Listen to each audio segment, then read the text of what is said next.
Merci de nous recevoir chez vous. Nous sommes le mardi 12 avril 2016. C'est toujours un plaisir d'être en votre compagnie. C'est toujours un plaisir également de vous proposer votre matinale petit déj mbégte lay doon saa su nekk ñu jàkkaarloo yéen di am yaakaar nag fanaanoo ngeen jàmm ak salaam et également yeewu ngeen si jàmm ak salaam fas yéene ñu gunge ñu tout le long de cette matinée. Alors tous les mardis nag ñu fi am Pape Ndiaye justice gëm naa ne namoon ngeen ko de nuyu naa la. waaw amaama maa ngi lay fay. may amaat mbégte teewaat ci plateau bi comme ni ñu koy defee mardi bu jot rubrique justice dans petit déj di nuyu bu baax a baax askan wi nga xamante ne ñu ngi ñuy bàyyi xel di nuyu également kilifa diine ak kilifa aada yi ci réew mi yëpp. tey ci wàllu yoon moo am ñetti ponk yu nar a waxtaanee. waaw tey thème principal bi insécurité la maanaam ñàkk kaaraange gi nga xamante ne dañ koo nemmeeku fii ci biir réew mi ci gox yu bëree bëri bés bu yàlla saak bu dul ay nit yoo xamante ne dañu fàtt seen bakkan ay nit la yoo xamante ne dañ leen di attaqué jël seen alal wala boog ay jigéen yoo xamante ne dañ leen di sàkku ak tamit yeneen forme de manifestation de la criminalité dans plusieurs localités du pays yoo xam ne dañuy ñëw waxtaan ci xool li nga xamante ne moom mooy état des lieux bi waaye tamit former ay recommandations ci envers ñi nga xamante ne ñoom ñoo yor wàllu googee war ko xeex mu jóge fii incha allah ci kanam lay doon santé Betty Daffé tey teew na fi comme que démb daf ñoo sevré tu vas bien j'espère. je vais bien alhamdulilah nuyu naa leen nuyu mbokk téléspectateurs yu ñuy seetaan comme niñ koy defee rek chaque semaine kontaan di leen présenter chaque semaine ak benn thème bu bees tey ñu ñëw ak yéen ci infection vaginale mu nga xam ne ñor na xale bépp xale bu jigéen boo xam ne. infection muy démangeaison wokkatu boobu xale yi di dund si seen santé yi nga xamante ne docteur dina ci ñëw léegi lay doon incha allah. mu nekk docteur Abdoulaye Diop gynéco ma nuyu la docteur Diop nuyu naa la bari nga nuyu téléspectateurs yu ni seetaan. di leen remercier invitation ngeen ma invité ci plateau bi je pense que c'est la troisième fois que j'ai la chance ngeen ma invité seen plateau. dalal ak jàmm le marché elle nous rejoint tous les mardis ñu ci ànd ak Khady Sylla. comment vas-tu nuyu naa la nuyu yéen ñëpp nekk ci plateau bi di nuyu aussi chers téléspectateurs yi namoon nañ leen trop tey moom le marché dafa fëlaat feneen fu bees ñuy waxtaan ci licence taxi yi ak suspension bi ci nguur bi jël ce sera léegi rek. ci kanam tuuti lay doon incha allah on aura également dans la deuxième partie de cette émission Nafi dans la rubrique People mu ñëw ci actualité nationale et internationale People Fat Diallo tamit ci kanam tuuti dina fi teew moom foog naan mi ngi tane léegi bu baax a baax dina ñëw ci kanam tuuti indi leen wàllu beauté ñëw ci accessoire nu mu koy defee mardi gu jot également Ma Anta Ndour avec sa rubrique di savoir vivre savoir être moom dina teew également si plateau bi am lu mu leen dëttal lu am solo. Site historique et tourisme revient également comme tous les mardis ma leen koy dëttal saa su nekk moom ñu demoon fële ba Touba ca Daaru Xuddus ci kanam tuuti lay doon incha allah loolu yëpp ci ñaari pàcc yi la nar a doon incha allah léegi ñu tàmbale seen matinal ànd ak Betty Daffé dem ci wàllu santé. docteur Daffé. quand docteur est là il n'y a pas docteur. dëgg la tu as raison si docteur est là je suis secrétaire. voilà secrétaire Daffé. secrétaire Daffé. jeex na demain nag docteur Daffé. incha allah. tey dañu am suñu invité muy docteur Abdoulaye Diop bi nga xam ne gynécologue la ñu dalal ko pour mu wax ñu la infection lan mooy cause infection vaginale parce que léegi dafa fréquent ci xale jigéen ñi ñu bëgg a laajte lan moo koy joxe ak conséquences yi nga xamante ne mën na la ko indil docteur nan nga gisee infection vaginale. jërëjëf soxna si avant ñuy définir lan mooy joxe cause infection vaginale je pense qu'il faut infection vaginale. Première chose il faut savoir que perte blanche ñu tuddee perte blanche jigéen ñëpp ko war a am c'est normal waaye lu weex la yoo xam ne dafay génn ci kanamu jigéen même koo xam ne sax eggul puberté mu commencé gul fóot wala koo xam ne dem na ba fóotam jeex dina am perte blanche perte blanche yi 5 caractères la war a am benn dafa war a weex parce qu'on appelle ça perte blanche deuxièmement warul bëri n'est-ce pas ci yenn période du mois bi da nga ko war a am troisièmement warul xasan n'est-ce pas warul ngay wokkatu quatrièmement warul am benn odeur désagréable warul xeeñ boo xam ne neexul cinquièmement warul ànd ak biir buy metti n'est-ce pas donc su nekkee da nga am perte blanche yoo xam ne caractère yooyu la am on considère que perte blanche yu normal la su nekkee am na benn ci caractère yooyu bu changé rek mën nañ considérer que xëy na infection la n'est-ce pas su nekkee dafa changé couleur mu verte wala mu bleu wala mu marron couleur bu mën ni nekk wala mu bëri bay coulé ba mel ni comme si da ngay gis sa règle wala muy xasan wala muy ànd ak benn odeur bu xaw a désagréable wala mu ànd ak biir buy metti wala ànd ak sooy seeg si jëkkër muy metti wala mu ànd ak sooy saw muy metti instant boobu la ñuy xalaat ne que xëy na infection lalu na si bu boobaa nag selon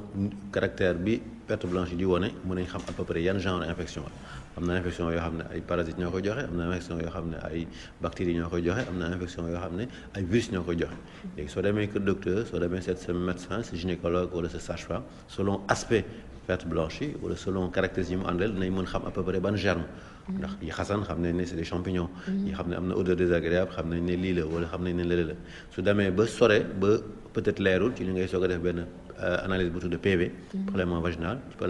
moo ñuy won ban microbe ban boobu jàngoro mooy créer perte blanche yi à partir de là ñu mën ko traiter efficacement donc ça loolu il fallait d'abord le dire maintenant cause yi mën joxe perte blanche bëri na n'est-ce pas en tout cas perte blanche pathologique ñu nga xam ne normalul première cause bi comportemental la de temps en temps xëy na soxna si dina am yenn genre comportement yoo xam ne dafay favoriser perte blanche premier bi effet de mode la on sait que temps yi xale jigéen yi dañuy bëgg di sol ay yenn xeetu tubéy yoo xam ne dafa xaw a serré wala di tegle ay tubéy wala di sol yenn xeetu culotte yoo xam ne comme genre string wala yu mel noonu wala tamit sa tubéy soo ko fóotee au lieu nga weer ko fu am naaj nga weer ko ci douche bi wala yu mel noonu dafa nekk xeet yoo xam ne macération te yooyu noonu day joxe yenn perte blanche pathologique n'est-ce pas deuxième bi koy joxe mooy excès d'hygiène su nekkee am na xale yu jigéen ñoom dañuy bëgg di raxas seen kanam tout le temps alors que raxas kanam tout le temps bi baaxul sa yaram en tout cas sa butitu seyukaay dafa am système d'auto-nettoyage moom mooy nettoyer boppam n'est-ce pas nettoyage boobu justement mooy génne perte blanche su nekkee da ngay nettoyer tout le temps ñaari yoon ñetti yoon ci bés bi wala chaque jour dafay faral di favoriser yenn perte blanche yi normalement bain intime yaa ngi ko war a def à peu près une fois par semaine n'est-ce pas te sooy raxas tamit ci biti ngay raxas doo raxas ci biir soo raxasee tamit loo mën di utiliser que mu nekk savon ordinaire wala mu nekk n'importe quel gel intime li ci gën mooy nga diluer ko il faut pas l'utiliser pur ensuite nga diluer ko n'est-ce pas donc yooyu surtout mooy indi bain intime léegi tamit moo indi infection plutôt léegi tamit on sait que yéen su nekkee da nga am ay rapports sexuels non protégés wala su nekkee da ngay xaw a di changer partenaire dafa nekk aussi situation yoo xam ne mën na indi infection mais soo xoolee li ci ëpp c'est comportemental moom moo indi infection yi. d'accord parfois dañuy wax ni que bain yi ñuy def tout le temps dafay wàññi sa flore vaginale est-ce que c'est avéré. exactement flore vaginale ay genre microbe la yoo xam ne dañu nekk sa butitu butitu sëyukaay. ñu tuddee la flore de Doderlin ñoom ñooy tax justement microbe yu bon yi bañ dugg. su nekkee da ngay def bain intime yoo leen di rey microbe yooyu xam ne ñoom ñoo lay protéger contre les mauvais microbes soo leen reyee nag après microbe yu bon yi ñoom ñooy mën dugg. d'accord en général aussi dañuy wax ne que bas yi ñuy sol yu bari daf koy joxe te dafa nekk loo xam ne dafa sensible est-ce que loolu dafa gaaw a wàlle parce que nit mun na abalante yére yeeg yooyu noonu ndax mun na ko indi. normalement yére booy sol boo xam ne dafay laal sa intimité waroo ko bokk ak keneen. ça c'est quand même un minimum d'hygiène quoi. normalement su nekkee da ngay sol bas directement mu laal sa awra. waroo ko après si mi keneen sol ko ça c'est un minimum. ñu mel ni nga sol sa slip si mi jox keneen mu sol. loolu tamit du sotti. n'est-ce pas c'est la même chose. parce que dañuy wax en général que net set bu mu ëpp baaxu ci mais. ñàkk sàgganee sa bopp aussi baaxu ci. da ngay gis koo xam ne dafay def serviette hygiénique toute une journée et nekk ak loolu toute une journée ñaata temps la ñu war di ko changer pour mu bañ leen a dal. waaw exactement su nekkee da ngay gis faute da ngay gis sa règle sa serviette war nga ko changer régulièrement soit parce que fekk na mu fees. wala sax su feesutee da nga ko war a changer en moyenne chaque 3 à 6 heures de temps. su feesee moom doo xaar sax mot mais su feesulee tamit au bout de 6 heures de temps au maximum war nga ko mën changer dugal beneen serviette parce que sang boobu noonu nekk ci serviette bi wala di écoulé wu benn milieu de culture la boo xam ne microbe bi mën nañ si développé wu. d'accord su fekkente ne da nga loolu dal na la nga teel ko déceler bu fekkente ne traité woo ko normalement lan la mën a jural infection parce que dina dem en général ba dina am ay douleur bas-ventre yoo xam ne da nga koy faral di am ay perte wala muy xasan wala mu sonal la ba parfois da ngay gis koo xamante ne su utiliser bain dafay metti parce que démangeaison yi la lan boo ko fajul lan la mën a jural. conséquence su infection yi ça dépend ci germe bi koy créer n'est-ce pas selon le type de germe su nekkee infection dafa chronique sa yaram mën na dem ba tere la nga am doom n'est-ce pas am na yenn microbe yoo xam ne par exemple yu tudd comme genre chlamydie wala mycoplasme su nekkee sa yaram bu yàgg dina dem ba tere la am doom day dem ba fatt butitu jurukaay bi nga am trompe bouchée loolu ça c'est la conséquence je pense la plus grave n'est-ce pas deuxième yeneen xeetu conséquences yi ay douleur la ay douleur chronique ngi dem ba foo tollu sa biir dafay metti sa naq dafay metti sooy saw muy metti et cetera donc mis à part douleur yu muy créé wala démangeaison maanaam waqtu yu muy créé surtout li gën a grave mooy nga dem ba jëmmi jamono bëgg a am doom am jafe-jafe pour am doom. d'accord est-ce que dina dal góor. dina dal góor seul problème pas infection dina dal góor perte blanche du dal góor évidemment mais infection génitale dina dal góor ni góor di amee infection noonu la jigéen di amee infection c'est juste que jigéen moo gën a sensible muqueuse du jigéen kanamu jigéen moo gën a sensible kanamu góor n'est-ce pas donc soo xoolee sax kenn ku am infection góor bu am infection ak jigéen bu am infection il y a 6 fois plus de chances que jigéen wàllu góor que góor wàllu jigéen plutôt que jigéen wàllu góor configuration organes génitaux jigéen yi moo mel noonu. parce que góor ñoom amuñu ay bain c'est des comprimés yu ñuy jël yoo xamante ne moo leen di faj.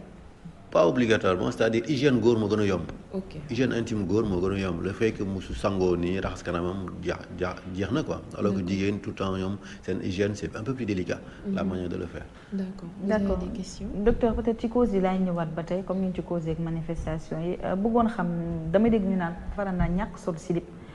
day favoriser infection est-ce que c'est le cas. bon c'est difficile de répondre à ça déjà foo ñàkk sol slip soo solulee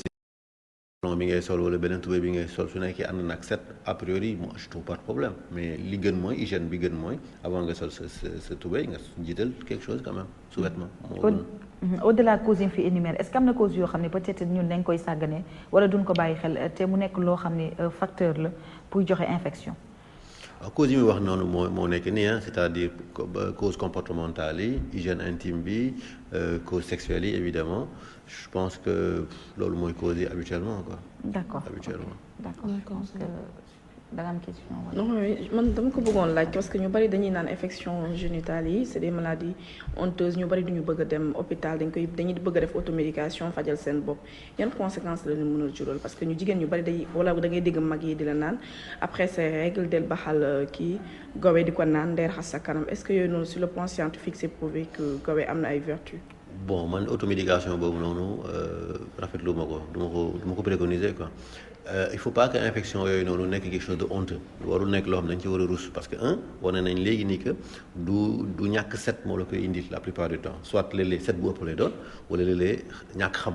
moo la koy indil deuxièmement su nekkee effectivement da nga gis ne que perte blanche yi comme ni ma ko waxee caractères yi moom c'est pas normal au lieu nga def automédication li gën mooy nga dem kër docteur sa sage-femme wala sa gynécologue mu fajal la ko mu xoolal la ko fajal la ko en général le traitement bi c'est assez simple ay ovules yooyu def sa kanam la wala garab booy naan wala looy raxase sa kanam pendant 3 à 6 jours mu jeex n'est-ce pas su nekkee da nga def automédication risque bi mooy nga utiliser garab boo xam ne adapté wul su nekkee ay champignon nga am nga jël ay antibiotiques dafay yokku et cetera donc bu boobaa perte blanche dafay yokku wala mu dem ba su nekkee ni nga ko jëlee même su nekkee da nga dem ñu jox la kër docteur garab ne la def ko sur 6 jours nga def ko 2 jours nga tane arrêt nga def ko yeneen 4 jours yi mën nga dem ba créer lu ñu tuddee résistance comme ça microbe boobu noonu dafay résistant et que soo jëlaatee beneen garab pour faj ko doo ko mën faj donc li gën mooy nga dem ko docteur ñu xool ko fajal la ko ba pare nga respecter sa durée du traitement léegi la phytothérapie yenn garab yooyu raxasee sa kanam man yooyu moom préconisé wu. d'accord Pape Ndiaye. waaw li ma ko bëggoon laaj mooy est-ce que jigéen bu fekkente ne dafay am infection à chaque fois day am ay manifestations visibles wala mën na bañ a am benn signe extérieur bu koy wane boo xamante ni moom mën na ko am te du ko yëg. li ñu war a jàpp mooy manifestation mooy moins dangereuse yi nga xam ne dañuy indi ay manifestation biir bi di metti yi ngay sa kanam di xasan yooyu noonu en général c'est des germes pas très méchants yi gën a am importance wala yi ëpp conséquence yi lay dem ba tere am doom li si ëpp mooy du joxe signe. C'est ça qui est dangereux. loolu moo tax sax le fait que au moins une fois par an nga def une visite de routine chez le gynécologue ou chez la sage-femme c'est important. dans ce cas puisque am na yenn signes d'infection yoo xamante ne du manifester ay signes visibles donc est-ce qu'il est recommandé que yenn partenaires yi le fait que ñuy lécher seen partenaire dans ce cas. bon ça c'est un débat de toute façon su nekkee sa hygiène intime baax na a priori amuloo infection jusqu'à preuve du contraire. su nekkee vraiment sa hygiène intime yaa ngi koy def normalement su nekkee yaa ngi def sa visite annuelle chez le gynécologue ou chez la sage-femme a priori amoo infection maintenant même su nekkee les infections yi ma wax yi gën a grave amul manifestation criarde ni mën na créer par exemple que malgré que yow yaa ngi seeg sa jëkkër régulièrement mën a am doom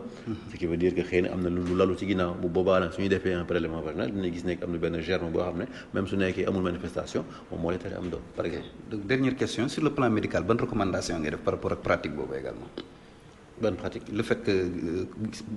benn couple di lécher partenaire est-ce que am na ay conséquences sur le plan médical. su nekkee les deux partenaires qui se pose également. su nekkee les deux partenaires sont physiologiquement sains pratique sexuelle boo xam ne su ko religion bi interdire ñun mun ñu ko interdire.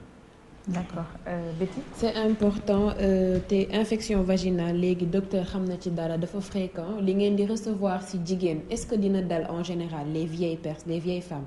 est-ce que ñoom sonal na leen torop ban génération la gën a sonal actuellement. infection vaginale ça touche toutes les femmes. aussi bien ñi nga xam ne ñi ngi en âge de puberté en âge de procréer que ñi nga xam ne c'est les jeunes filles des fillettes 4 ans 5 ans dañuy am des pertes blanches ça arrive que des femmes qui sont déjà ménopausées aussi dañ koy am